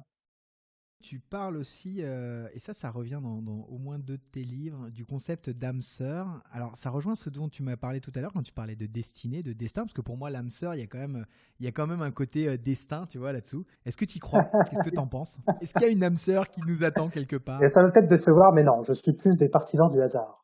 Même si c'est vrai que j'entends et je parle souvent du destin, peut-être que parce que je trouve ça très poétique. Mais c'est vrai que je suis plutôt cartésien dans l'âme. Alors ça peut être paradoxal pour un artiste. Mais je suis très cartésien dans l'âme. J'aime beaucoup l'astronomie, par exemple. Je m'intéresse beaucoup à l'astronomie, l'univers, l'espace. Et c'est vrai que quand on étudie un peu tout ça, on pense plus par le hasard, par un formidable hasard, que par le destin. Voilà. Alors je sais que ça va à l'encontre de beaucoup de choses, de beaucoup de croyances. Après, mais le destin, j'aime à y croire. Et j'aimerais être convaincu qu'on a tous une destinée. Mais c'est pas le cas. D'accord, ok. Tu décris l'un de tes personnages, Cassandre, comme un enfant de la publicité bien placé pour savoir que les gens de j'ai du mal cette fois-ci. Que les gens de sa profession contribuent depuis 2 siècles à uniformiser la culture mondiale. Du coup, la communication, c'est pas C'est pas que top. c'est pas top, mais ça dépend ce à quoi elle sert. Je voyais hier une pub pour Ineos. Donc Ineos, on connaît tous ce groupe. Alors, ils sponsorisent beaucoup des associations sportives, notamment le vélo ou un club de foot pas très loin de chez moi. Et je les voyais là s'embarquer, faire de la publicité massive pour du gel hydroalcoolique. Bon, ben, j'oublie pas que ce groupe-là fait certainement beaucoup plus de mal que ce qu'il apporte. Et donc, quand je vois ça, quand je vois ces publicités-là, ça me laisse un peu dubitatif. C'est-à-dire quand on regarde c'était, je crois, justement, dans 99 francs de Bec BD, où à la fin, il disait, Voilà, si on prenait simplement une toute petite partie de ce qui était utilisé pour la publicité mondiale, on pourrait enrayer la fin dans le monde. Et c'est vrai, quand on voit tous les budgets pub, je pense qu'on en fait trop. D'un point de vue publicitaire, on en fait trop. Et pas forcément pour les bonnes raisons. Je suis un enfant de la pub, je connais les rouages. Et je sais que, alors c'est né avec, comment dire, avec notre modèle, notre système capitaliste qui veut qu'une entreprise veut se développer. Pour se développer, il faut se faire connaître. Et pour se faire connaître, il y a de la communication.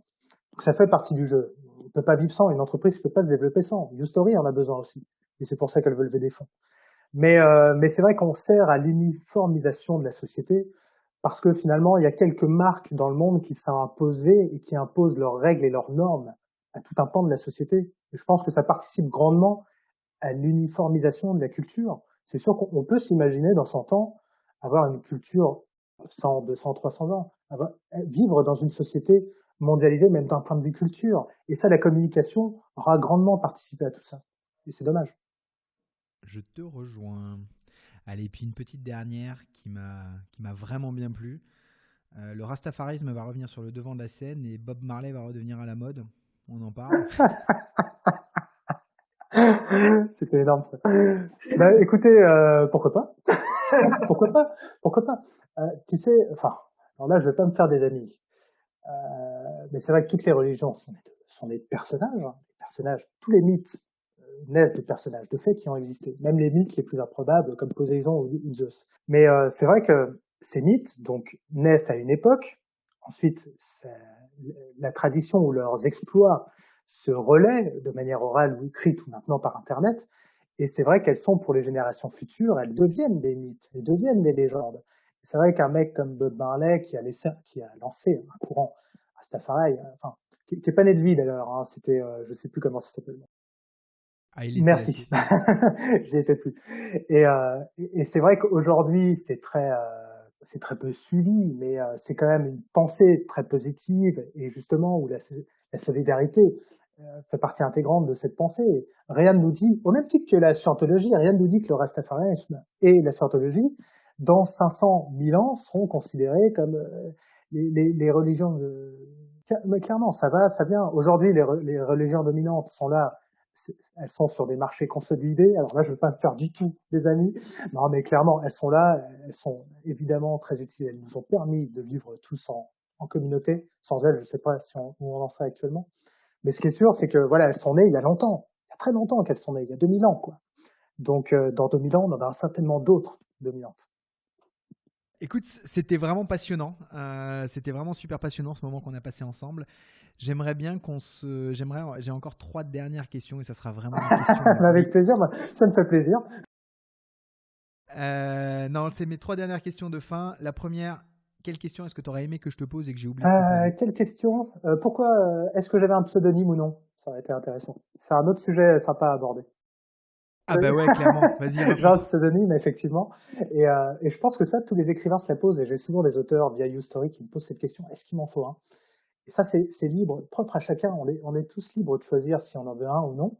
Ce qui est sûr, c'est que vu que moi, tu as compris que j'étais plus dans le secret, pour préserver ma confidentialité, on va dire, ma vie privée, je me suis dit, on ne sait jamais, sur un malentendu, si un jour mes romans marchent un jour, je préfère préserver ma vie privée. Donc oui, j'ai pris un pseudo qui fait référence là aussi à ma famille. C'était pour leur dire, je change mon nom, mais c'est pas parce que je vous renie, c'est vraiment pour protéger ma vie privée. Et donc le nom Foggia voilà, fait référence à ma famille. Celle-là, c'est une question qui est extrêmement importante. Comment est-ce que je fais pour devenir bêta lecteur de ton prochain Eh livre? ben, écoute, Moi, il n'y a si pas tu me le moyen que demandais, donc j'attende je te encore l'enverrai 2 par mail. ans pour lire ton prochain livre. Alors, comment je le fais? L'ivresse des enfers, par exemple, il a été lu à chaque fois par 2 personnes. Et je leur fais un petit coucou, JB et Amandine. Donc JB est très spécialisé dans la SF. Donc en gros, c'est lui qui me disait si oui ou non j'étais à côté de la plaque pour faire de l'aventure SF. Donc ses idées, elles ont été toujours bonnes. Et Amandine, plus pour me dire, qui lit un peu de tout, et plus pour me dire c'est à chier ou non. Voilà. Et donc si tu veux, tu feras partie des bêta lecteurs aussi. Waouh! Eh ben, c'est top, c'est noté. Mais avec grand, grand, grand plaisir. Et puis la dernière question, mais celle-là c'est plus pour m'aider. Pour mon prochain épisode, est-ce que tu me conseilles un univers que je devrais découvrir ou est-ce que tu connais quelqu'un où tu te dis oh ouais, il va t'apprendre tellement de choses, il faut absolument que tu l'appelles ou juste quelqu'un que tu aurais Ça, envie c'est une d'entendre? bonne question. Quel univers par rapport à... Ça mérite réflexion, j'avoue, parce qu'on peut partir vraiment dans tous les sens. Vas-y, Quel lâche-toi. univers? Ça dépend. Alors, est-ce que tu veux rester vraiment dans le domaine de l'art ou pas forcément? Non. Où tu veux, comme tu veux. Je suis les Moi, je recommandations. pense que ça pourrait être quand même intéressant, parce que c'est vrai que tout à l'heure, j'ai envoyé un petit peu du sucre sur le dos de nos politiques, mais ça pourrait être intéressant justement d'interviewer quelqu'un qui se lance en politique et de connaître quelles sont ses aspirations, pourquoi il le fait, et si il est parvenu à ses fins, c'est-à-dire intégrer ce milieu politique, quelles sont ses déceptions, mais quelles sont encore ses espérances, et ça pourrait être intéressant parce que c'est vrai que c'est facile de cracher sur le dos des politiques, mais ils font un métier qui est vraiment pas facile. Et je pense que la plupart, quand ils partent vraiment avec de grands espoirs, qui sont souvent déçus parce qu'on est dans un système très fermé et c'est difficile de le faire bouger. Je pense que ça sera intéressant. Je te cache pas que j'adore vraiment l'idée et je vais le faire. Pour le coup, je vais le faire parce que je trouve ça absolument génial. Bon, bah écoute, c'était mes dernières questions. Moi, je voulais te remercier parce qu'effectivement, tu nous as fait découvrir un monde qui était fascinant. Tu nous as partagé ton expérience avec un sourire, une joie, un soleil dans la voix qui sont juste extraordinaires. J'espère que ça aura donné à tout le monde envie de lire, envie d'en savoir plus, envie de lire tes livres. Ça, c'est évident. Et surtout, ça vous donnera tous envie de continuer à rester curieux parce que je crois que c'est une des plus belles qualités. Alors juste pour conclure, j'ai envie de vous dire que si vous avez passé un bon moment, pensez à mettre 5 étoiles, à vous abonner, à laisser un petit commentaire et à me soutenir en partageant cet épisode avec ceux que vous appréciez. Et si vous n'avez pas aimé cet épisode, c'est pas grave, partagez-le uniquement avec les gens que vous n'aimez pas. Voilà, je vous fais des bises de Papa Ours et je vous dis à la prochaine fois. Au revoir, à bientôt. À bientôt.